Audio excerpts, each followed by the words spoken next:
Hello class, कल मैंने आपको चैप्टर भेजा था रीड करने के लिए। आज मैं आपको खुद से इसको समझाकर आपको बता रही हूँ। आप ध्यान से सुनेंगे। इस अध्याय में क्या है? कंचा कहानी प्रसिद्ध कहानीकार टी पद्मनाभन द्वारा लिखित एक सुंदर और मर्म स्पर्शी रचना है। मर्म स्पर्शी का क्या होता है? दिल को छू लेने वाली रचना है। इस कहानी में बाल मनोविज्ञान को बहुत अच्छे से उकेरा है। उसके बाल मन की ललक और उसकी पसंद को सुंदरता से अंकित किया है। आपने देखा होगा कि हम बच्चों की बातों को बड़े ध्यान से सुनते हैं और कई बार वो इतनी इंटरेस्टिंग बात होती है कि हमारे दिल को वो बातें छू लेती हैं। ठीक उसमें ही ये है कहानी है। हम पढ़ना शुरू करेंगे। वह नीम के पेड़ों की घनी छांव में होता हुआ सियार की कहानी का मजा लेता आ रहा था। हिलते डुलते उसका बस्ता दोनों तरफ झूमता खनकता था। स्लेट कभी छोटी शीशी से टकराती तो कभी पेंसिल से। वे सब उस बस्ते के अंदर टकरा रहे थे, मगर वह न कुछ सुन रहा था न कुछ देख रहा था। उसका पूरा ध्यान कहानी पर केंद्रित था। कैसी मज़ेदार कहानी! कोई और शियार की। सियार कोई से बोला, प्यारे कौवे, एक गाना गाओ ना, तुम्हारा गाना सुनने के लिए तरस रहा हूँ। कोई ने गाने के लिए मुंह खोला तो रोटी का टुकड़ा जमीन पर गिर पड़ा। सियार उसे उठाकर 9-2-11 हो गया। वह जोर से हंसा, बुद्धू कौवा। वह चलते चलते एक दुकान के सामने पहुंचा। वहां अलमारी में कांच के बड़े बड़े जार कतार में रखे थे। उसमें चॉकलेट, पिपरमिंट और बिस्किट थे। उसकी नज़र उनमें से किसी पर नहीं पड़ी। क्यों देखे, उसके पिताजी उसे ये चीज़ें बराबर ला देते हैं। फिर भी एक नए जार ने उसका ध्यान आकृष्ट किया। वह कंधे से लटकते बस्ते का फीता एक तरफ हटाकर उस जार के सामने खड़ा टुकुर टुकुर ताकता रहा। नया नया लाकर रखा गया है। उसने वह चीज़ वहाँ नहीं देखी थी। पूरे जार में कंचे हैं। कंचे आपने सब ने देखे होंगे। हरी लकीर वाले बढ़िया सफ़ेद गोल कंचे, बड़े आंवले जैसे। आपने आंवला भी अच्छे से देखा होगा, कितनी खूबसूरत है। अगर आंवला नहीं देखा है तो सब्जी वाले के पास आप देख सकते हो। अब तक ये कहाँ थे? शायद दुकान के अंदर। अब दुकानदार ने दिखाने के लिए बाहर रखा होगा।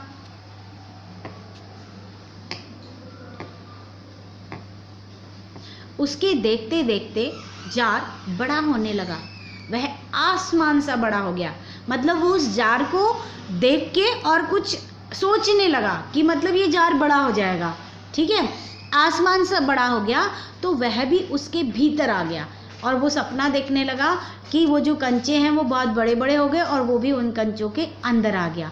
वहाँ और कोई लड़का तो नहीं था, फिर भी उसे वही पसंद था। मतलब उसके दोस्त नहीं थे, कोई नहीं था, लेकिन फिर भी उसे वो पसंद आ रहा था। छोटी बहन के हमेशा के लिए चले जाने के बाद जो उसकी छोटी बहन थी वो मर चुकी थी। वह अकेले ही खेलता था। वह कंचे चारों तरफ बिखेरता मज़े से खेलता रहा। तभी एक आवाज़ आई, लड़के, तू उस जार को नीचे गिरा देगा। वह चौंका। जार अब छोटा बनता जा रहा था। मतलब उसका जो सोच थी वो ख़त्म हो गई थी। अब उसको बाहर की आवाज़ आ रही थी तो वो जार जो है वो छोटा हो गया। छोटे जार में हरी लकीर वाले सफ़ेद गोल कंचे, छोटे आंवले जैसे, सिर्फ 2 जने वहाँ हैं, वह और बूढ़ा दुकानदार। दुकानदार के चेहरे पर कुछ चिड़चिड़ाहट थी। मैंने कहा ना, जो चाहते हो वह मैं निकाल कर दूँ? दुकानदार ने गुस्से से बोला, चिढ़ के बोला। वह उदास हो अलग खड़ा रहा। फिर दुकानदार ने बोला, क्या कंचा चाहिए? दुकानदार ने जार का ढक्कन खोलना शुरू किया। उसने निषेध में सिर हिला दिया। निषेध मतलब मना करना। तो फिर दुकानदार ने बोला, तो फिर? सवाल खूब रहा, क्या उसे कंचा चाहिए? क्या चाहिए उसे खुद मालूम नहीं है। जो भी हो, उसने कंचे को छूकर देखा। जार को छूने पर कंचे का स्पर्श करने का एहसास हुआ। अगर वह चाहता तो कंचा ले सकता था। लिया होता तो। स्कूल की घंटी सुनकर वह बस्ता थामे हुए दौड़ पड़ा। देर से पहुंचने वाले लड़कों को पीछे बैठना पड़ता है। उस दिन वही सबसे बाद पहुंचा था, इसलिए वह चुपचाप पीछे की बेंच पर बैठ गया। सब अपनी अपनी जगह पर हैं। रामन अगली बेंच पर है, वह रोज समय पर आता है। तीसरी बेंच के आखिर में मल्लिका के बाद अम्मू बैठी है। जॉर्ज नहीं दिखाई पड़ता।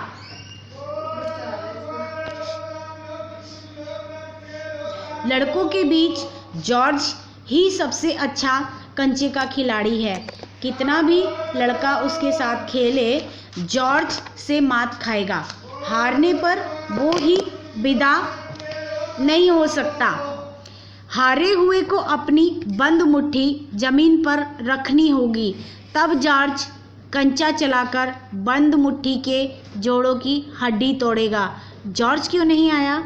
अरे हाँ, जॉर्ज को बुखार है ना। उसे रामन ने यह सूचना दी थी। उसने मल्लिका को बताया था जॉर्ज का घर रामन के घर के रास्ते में पड़ता है। अप्पू कक्षा की तरफ ध्यान नहीं दे रहा है।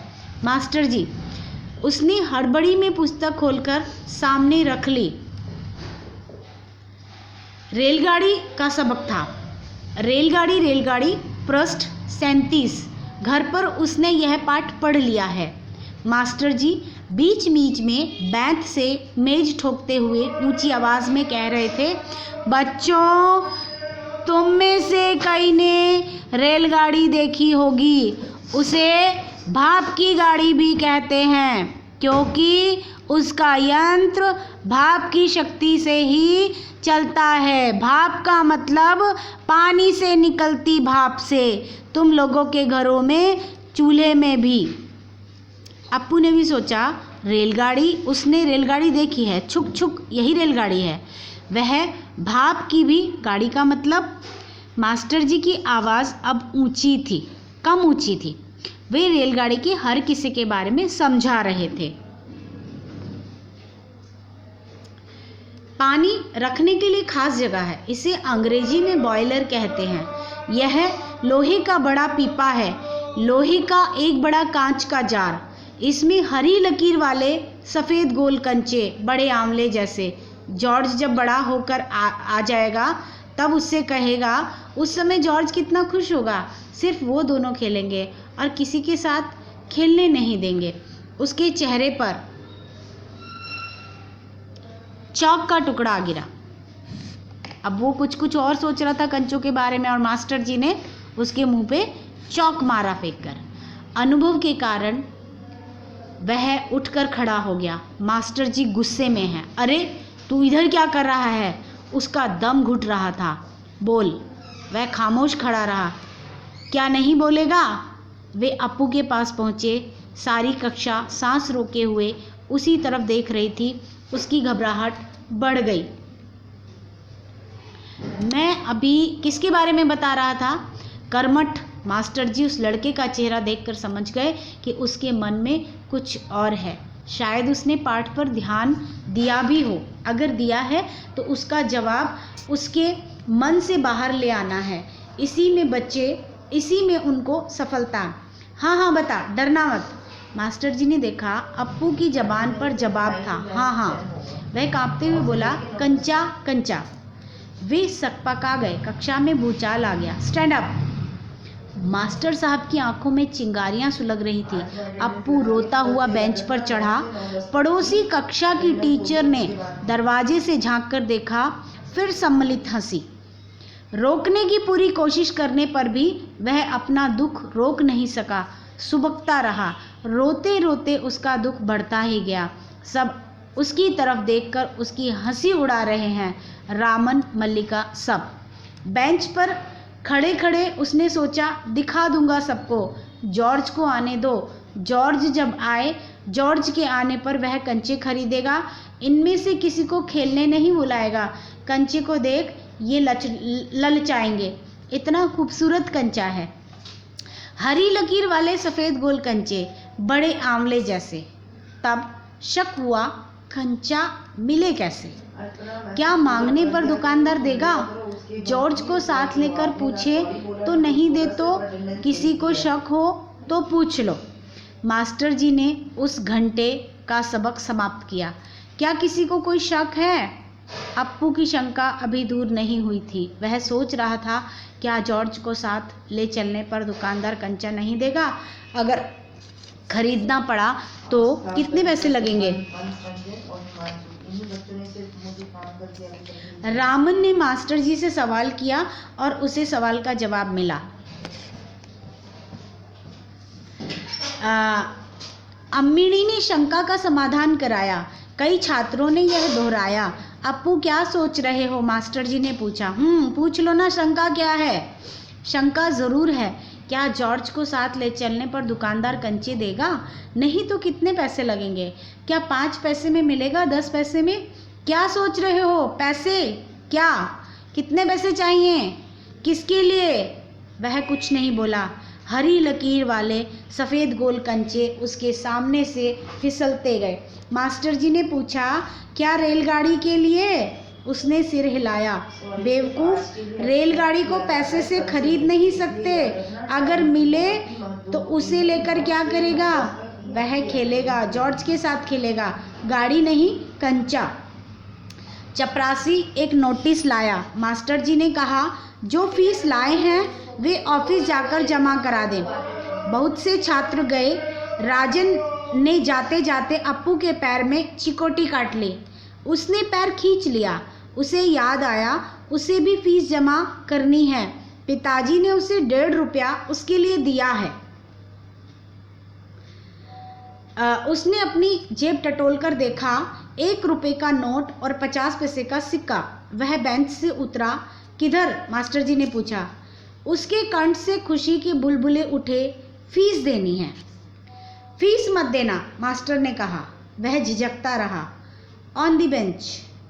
वह बेंच पर चढ़कर रोने लगा। क्या भविष्य में कक्षा में ध्यान से पढ़ेगा? ध्यान दूंगा। वह दफ्तर गया। दफ्तर में बड़ी भीड़ थी। बच्चों, एक एक करके आओ, क्लर्क बाबू बता रहे हैं। पहले मैं आया हूँ। मैं ही आया हूँ। मेरे बाकी पैसे? इस शोरगुल में अप्पू दूर खड़ा रहा। रामन ने फीस जमा की, मल्लिका ने जमा की। अब थोड़े से लड़के ही बचे हैं। वह सोच रहा था, जॉर्ज को साथ लेकर चलूं तो देगा ना? शायद दे। नहीं तो कितने पैसे लगेंगे? 5-10 पैसे। हरी लकीरों वाले गोल सफ़ेद कंचे। घंटी बजने पर फीस जमा किए हुए सभी बच्चे उधर से चले। वह भी चला, मानो नींद से जागकर चल रहा हो। क्या सब फीस जमा करा चुके? कक्षा छोड़ने से पहले मास्टर जी ने पूछा। वह नहीं उठा। शाम को थोड़ी देर इधर उधर टहलता रहा। लड़के गीली मिट्टी से छोटे गड्ढे खोदकर कंचे खेल रहे थे। वह उनके पास नहीं गया। फाटक के सीखचे थामे उसने सड़क की तरफ देखा। वहाँ उस मोड़ पर दुकान है। दुकान में अलमारी। बाहर खड़े खड़े छू सकेगा? अलमारी के शीशे में जार हैं। उसमें एक जार में पूरा बस्ता कंधे पर लटकाए वह चलने लगा। दुकान नज़दीक आ रही है। उसकी चाल की तेजी बढ़ी। वह अलमारी के सामने खड़ा हो गया। दुकानदार हंसा। उसे मालूम हुआ कि दुकानदार उसके इंतज़ार में है। वह भी हंसा। कंचा चाहिए ना? उसने सिर हिलाया। दुकानदार जार का ढक्कन जब खोलने लगा तब अप्पू ने पूछा, अच्छे कंचे हाँ ना? बढ़िया, फर्स्ट क्लास। तुम्हें कितने कंचे चाहिए? कितने कंचे चाहिए? कितने चाहिए? कितने? उसने जेब में हाथ डाला। 1 रुपया और 50 पैसे हैं। उसने वह निकाल कर दिखाया। दुकानदार चौंका। इतने सारे पैसों के सबके? ये तो मैं बता दूं बच्चों, ये ना कहानी जो है वो बहुत पुरानी है और पुराने टाइम में 1.5 रुपया जो है वो बहुत बड़ी रकम माना जाता था। पूरी फीस 1.5 रुपये में चली जाती थी। पहले कभी किसी लड़के ने इतनी बड़ी रकम के कंचे नहीं खरीदे थे। इतने कंचों की क्या ज़रूरत है वह मैं नहीं बताऊंगा। दुकानदार समझ गया वह भी किसी ज़माने में बच्चा रहा था, उसके साथी मिलकर खरीद रहे होंगे, यही उसके लिए खरीदने आया होगा। वह कंचे खरीदने की बात जॉर्ज के सिवा किसी और को बताना नहीं चाहता था। दुकानदार ने पूछा, क्या तुम्हें कंचा खेलना आता है? वह नहीं जानता था। तो फिर कैसे कैसे सवाल पूछ रहा है, उसका धीरज जवाब दे रहा था। उसने हाथ फैलाया, दे दो। दुकानदार हंस पड़ा, वह भी हंस पड़ा। कागज की पोटली छाती से चिपकाए वह नीम के पेड़ों की छांव में चलने लगा। कंचे अब उसकी हथेली में हैं, जब चाहे बाहर निकाल ले।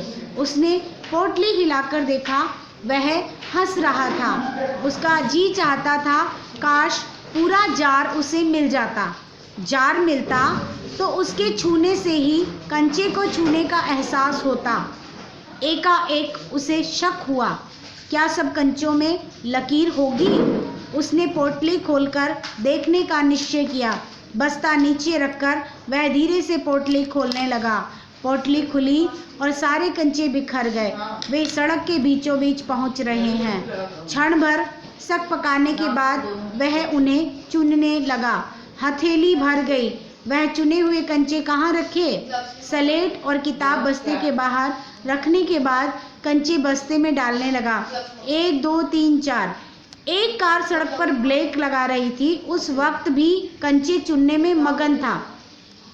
ड्राइवर को इतना गुस्सा आया कि उस लड़के को कंचा खा जाने की इच्छा हुई। उसने बाहर झांककर देखा, वह लड़का क्या कर रहा है। हॉर्न की आवाज़ सुन कंचे चुनते अप्पू ने बीच में सिर उठाकर देखा। सामने एक मोटर है और उसके भीतर ड्राइवर। उसने सोचा, क्या कंचे उसे भी अच्छे लग रहे हैं? शायद वह भी मजा ले रहा है। वह कंचा उठाकर उसे दिखाया और हंसा। बहुत अच्छा है ना? ड्राइवर का गुस्सा हवा हो गया। वह हंस पड़ा। बस्ता लटकाए, कंधे पर लटकाए, स्लेट, किताब, शीशी, पेंसिल सब छाती से चिपकाए वह घर आया। उसकी माँ शाम की चाय तैयार कर उसकी राह देख रही थी।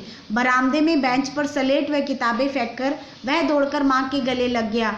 उसके लौटने पर देर होते देख माँ घबराई हुई थी। उसने बस्ता जोर से हिलाकर दिखाया। अरे यह क्या है? माँ ने पूछा। मैं नहीं बताऊंगा, वह बोला। मुझसे नहीं कहेगा? कहूँगा माँ, आंखें बंद कर लो। माँ ने आंखें बंद कर ली। उसने गिना 1 2 3। माँ ने आंखें खोलकर देखा, बस्ते में कंचे ही कंचे थे। वह कुछ और हैरान हुई, इतने सारे कंचे कहाँ से लाया? खरीदे हैं। फिर माँ ने पूछा, पैसे? पिताजी की तस्वीर की ओर इशारा करते हुए उसने कहा, दोपहर को दिए थे ना। माँ ने दांतों तले उंगली दबाई। फीस के पैसे? इतने सारे कंचे काहे को लिए? आखिर खेलोगे किसके साथ? उस घर में सिर्फ वही है। उसके बाद एक मुन्नी हुई थी, उसकी छोटी बहन, मगर माँ की पलकें भीग गई। उसको उसकी अपनी बेटी याद आ गई कि वो उसके साथ में खेलती अगर होती तो उसकी माँ रो रही है। अप्पू नहीं जान सका कि माँ क्यों रो रही है। क्या कंचा खरीदने से? ऐसा तो नहीं हो सकता। तो फिर उसकी आंखों के सामने बूढ़ा दुकानदार और कार का ड्राइवर खड़े खड़े हंस रहे थे। वे सब पसंद करते हैं, सिर्फ माँ को कंचे क्यों पसंद नहीं आए? शायद कंचे अच्छे नहीं हैं। बस्ते में आंवले जैसे कंचे निकालते हुए उसने कहा, बुरे कंचे हैं, है ना? नहीं, अच्छे हैं, देखने में बहुत अच्छे लगते हैं ना? बहुत अच्छे लगते हैं। वह हंस पड़ा। उसकी माँ भी हंस पड़ी। आंसू से गीले माँ के गाल पर उसने अपना गाल सटा दिया। अब उसके दिल से खुशी छलक रही थी। तो बच्चों, आपने ये समझा और सीखा। बहुत बार आप लोग भी जब टीचर पढ़ा रही होती है तो आपका ध्यान कहीं और होता है, कहीं और, आपको चैप्टर भी समझ में नहीं आता है। तो ये होता है बच्चे का मन। तो ये आपने सीखा कि बाल मन जो है वो कैसा होता है, बच्चे का मन कैसा होता है। बच्चे का मन ऐसा ही होता है।